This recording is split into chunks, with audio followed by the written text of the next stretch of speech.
నమస్తే welcome to prime 9 so ఇవాళైతే ఒక special guest అయితే మనతో ఉన్నారు అంటే చిన్న నిర్మాతలు బాగుంటేనే సినీ ఇండస్ట్రీ బాగుంటుంది అనేది ఎవరు కాదనలేని సత్యం కదా మరి తెలుగు సినీ ఇండస్ట్రీలో చిన్న నిర్మాతలు బాగుండాలనే వాదన ఎప్పుడు వినిపిస్తూనే ఉంటుంది మరి అలాంటి ఆయన తరపున మాట్లాడే వ్యక్తులు మాత్రం అరుదుగానే ఉంటారు మనం చూస్తూనే ఉంటాం అయితే అలాంటి చిన్న నిర్మాతల గొంతుగా నిలుస్తున్న నిర్మాత డిస్ట్రిబ్యూటర్ ఎగ్జిబిటర్ నట్టి కుమార్ మరి ఈయన గురించి ప్రత్యేక పరిచయం అయితే మనకి అక్కర్లేదు మరి సినీ ఇండస్ట్రీలో సమస్యలే కాదు తాజా రాజకీయాలపై కూడా తనదైన బాణితో మాట్లాడడం మరి ఆయన తత్వం ఇప్పుడు ఆయన మన ముందున్నారు మరి ఆయనతో మాట్లాడిద్దామా సార్ నమస్తే సార్ నమస్తే సార్ ఎలా ఉన్నారు సార్ బాగున్నానమ్మా సార్ ప్రస్తుతం మరి చిన్న సినిమాలు కానీ నిర్మాతలు కానీ అంటే వాళ్ళ ఫ్యూచర్ ఏంటి ఎలా ఉండబోతుంది ఏం చెప్తారు అంటే చిన్న సినిమాలు అంటే ఇప్పుడు రెండు బాణీలు వచ్చాయి ఇప్పుడు చిన్న సినిమా అంటే ఒక బాణి ఒకప్పుడు ఉండే ఇప్పుడు చిన్న సినిమా అంటే రెండు బాణీలు వచ్చాయి ఎందుకంటే ఇప్పుడు కొత్తగా అమెరికా నుంచి వచ్చిన వాళ్ళందరూ కొత్త నిర్మాతలు అందరూ high budget 1000 crores medium budget 500 crores చిన్న సినిమా 200 కోట్లు అది దానికోసం చెప్పమంటారా లేకపోతే చిన్న సినిమా బతకటానికి కార్మికుడు బతకటానికి నిలబెట్టడానికి సంవత్సరానికి 250 సినిమాలు తీసే చిన్న సినిమా నిర్మాతల కోసం చెప్పమంటారా అంటే మీకు రెండు కూడా చెప్పాను 200 కోట్లకి చిన్న నిర్మాతలు ఇప్పుడున్న వాళ్ళ దాంట్లో చిన్న నిర్మాతలు మేము వాళ్ళ దాంట్లో మీడియం అనేది 500 కోట్లు హైయెస్ట్ బడ్జెట్ 1000 crores దాంట్లో వాళ్ళే వెళ్తున్నారు ఇప్పుడు మనమేం దాంట్లో కాదనవలసిన అవసరం వాళ్ళే వెళ్తున్నారు ఏదో మేము కూడా కార్మికుడు బతకాలి కాబట్టి చిన్న సినిమాలు సంవత్సరానికి 250 తీస్తున్నారు 250లో 220 సినిమాలు నష్టం వచ్చినా లాభం వచ్చినా కింద మీద పడుతూ కార్మికుడిని బతికిస్తుంది ఈ 250 సినిమాలే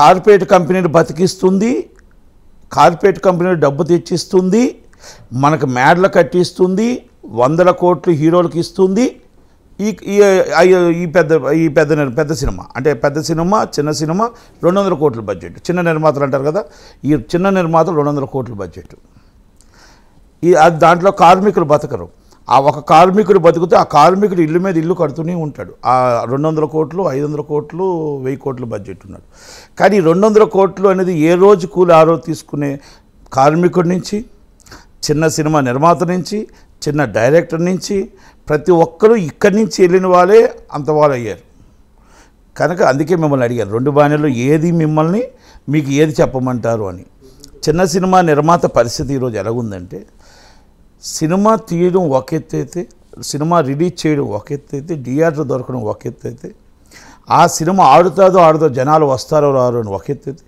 ఓటీటీలో కొంటారో కొనరో ఆఖరికి యూట్యూబ్లోనే కొంటారో కొనరో అంటే అన్ని దిక్కులా కూడా రాజకీయం అయిపోయింది కార్పొరేట్ కంపెనీలు చేతుల్లోకి వెళ్ళిపోయింది హస్తాల్లోకి వెళ్ళిపోయింది పెద్ద నిర్మాతల చేతుల్లోకి వెళ్ళిపోయింది ఒకప్పుడు ఆ నలుగురే అనేవాళ్ళం కదా ఇప్పుడు ఆ నలుగురే కాదు ఆ 5 కార్పొరేట్ కంపెనీలు అనాలి ఇప్పుడు ఆ పరిస్థితి ఈరోజు వచ్చింది ఇది ఉన్నది అవునన్నా కాదన్నా ఇది నిజం దాంట్లో చిన్న సినిమా నిర్మాతని చంపేశారు చిన్న సినిమా అనేది బతకట్లేదు కొన్ని అంటే ఏమంటే ప్రేమ ఇది సినిమా ఇండస్ట్రీ ఎలాగుంటుందంటే ఎంటర్టైన్మెంట్ రైలు బండి ఎక్కుతూ ఉంటారు దిగుతూ ఉంటారు నేను నష్టపోయినా నేను సినిమా తీయను అంటే ఏం బాధపడాల్సిన అవసరం లేదు నా ప్లేస్లో ఇంకొకరు వస్తారు ఆయన తీయనంటే ఇంకొకరు వస్తారు ఎంఎస్ రాజు గారి సినిమాలు అయిపోయి దిల్ రాజు గారు వచ్చారు నట్టి కుమార్ అయిపోవచ్చు నటి క్రాంతి వస్తాడు నటి లక్ష్మీకరణ వస్తుంది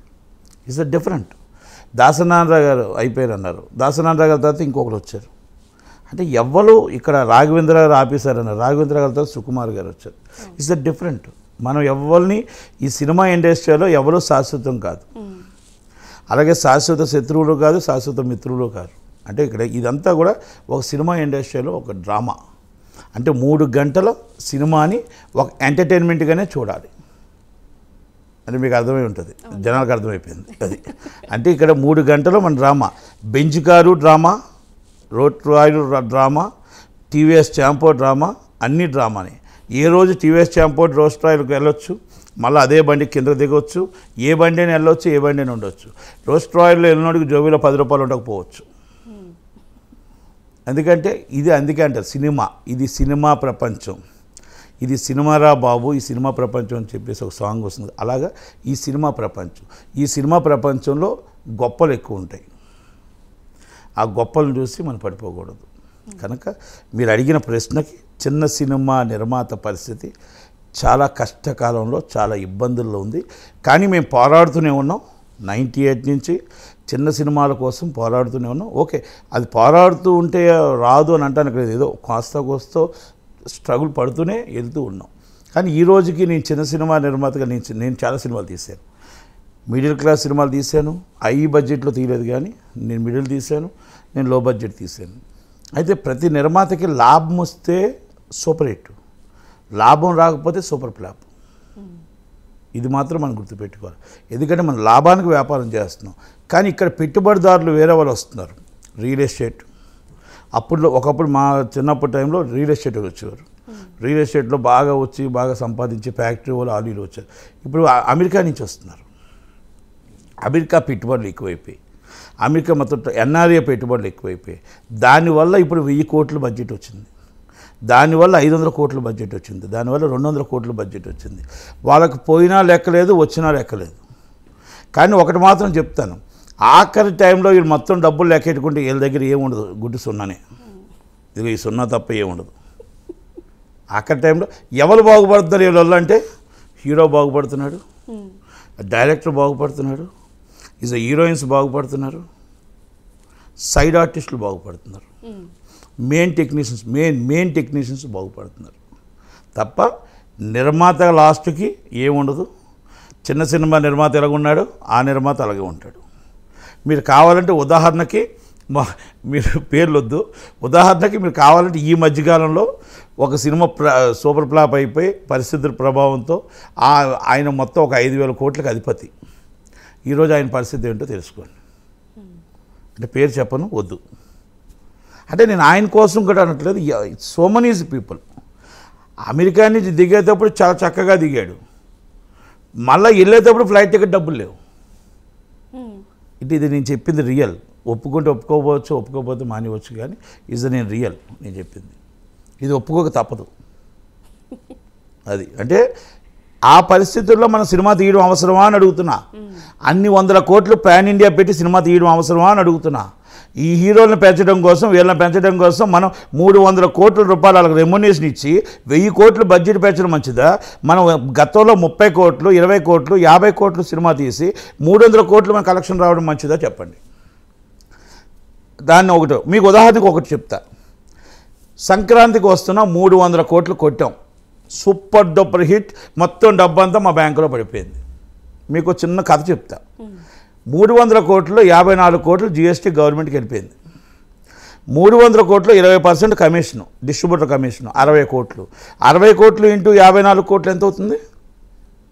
114 కోట్లు. 114 కోట్లు సినిమా తీసేస్తే మొత్తం దాంట్లో 30% రెంట్లు 90 crores. అంటే మనం 300 కోట్ల నుంచే తీయాలి ఇవన్నీ. 90 crores. 90 crores అంటే 114 కోట్లు తీస్తే 204 కోట్లు. షేర్ ఎంత వచ్చిందండి? మొత్తం షేర్ ఎంత వచ్చింది? టోటల్గా అక్కడ చూస్తే 95 కోట్ల నుంచి 120 కోట్ల రూపాయలు లోపలే షేర్ ఉంది. వాళ్ళ బడ్జెట్ ఒకరు 120 కోట్లు అంటారు, ఒకరు 95 కోట్లు అంటారు.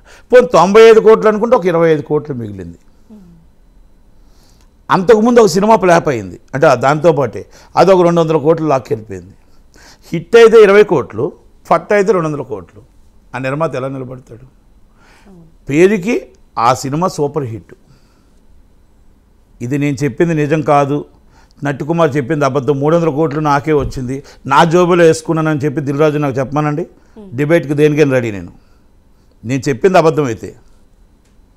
అంటే నేనేమి దొంగ లెక్కలు చెప్పలే. జిఎస్టీ వాడికి 18% కట్టాల్సిందే, డిస్ట్రిబ్యూటర్ అనేది 20% ఇవ్వాల్సిందే, థియేటర్ రెంట్లు అనేది 30% ఇవ్వాల్సిందే. మరి ఇక్కడ నేను అబద్ధం చెప్పలేదు కదా ఆయన నాతో డిబేట్ రావడానికి. ఎందుకంటే ఆయన నా ఫ్రెండే. అంటే సినిమా ఇండస్ట్రీ హిట్ అని అంటే వీళ్ళందరూ బయటికి ఎందుకు చెప్పలేరు అంటే, చెప్తే అప్పులు ఇవ్వరని, బయటికి చెప్తే మళ్ళీ అప్పు ఇవ్వడని భయం. కనుక ఈ ఇండస్ట్రీలో మేము అందుకని మీకు చెప్పా, మేము కద్దరు బట్టలు వేసుకొని మామూలు చక్కగా హ్యాపీగా రోజ్ డ్రావర్ వేసుకొని తిరగడమే తప్ప అది దిగినప్పుడు మాకు తెలుస్తుంది పరిస్థితి అంతే. అంటే దీన్ని బట్టి అందరికీ అర్థమైంది, జనాలకి, మీకు కూడా అర్థమైపోయింది అది.